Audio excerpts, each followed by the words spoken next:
Assalamualaikum. Okey, saya Aisyah daripada I-SYAH Gallery. Saya pelukis nature oil painting. Okey.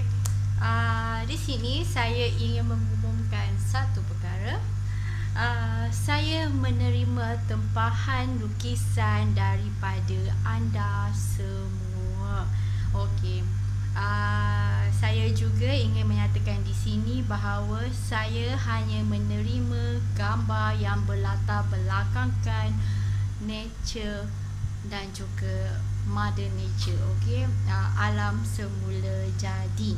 Seperti gambar begini. Sama ada anda berada di hadapan atau di tepi atau di belakang pokok tu pun boleh, asalkan ada landscaping. Ada juga pokok, ada juga ranting kayu, ada padang pasir, tak kisahlah janji, asalkan gambar anda ada juga landscape. Okey, ada 4 saiz A3, A1, A2 dan juga A0.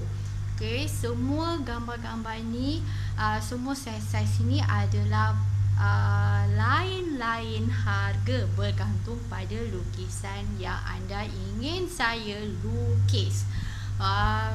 Dan juga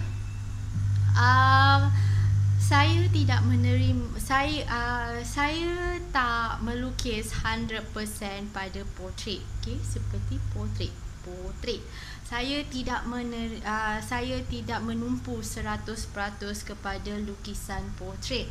Saya hanya menerima lukisan yang berbentuk begini, ada human, dan juga ada connection antara human dan juga landscape. Kerana saya punya tagline adalah nature oil painting, bukan portrait oil painting, ya. Harap maklum di sini, ya.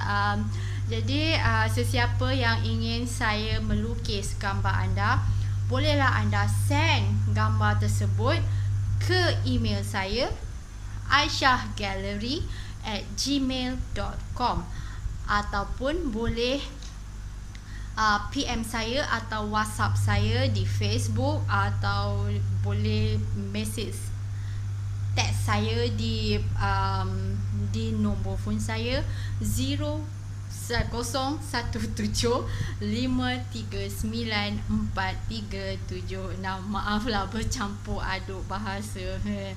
Okey.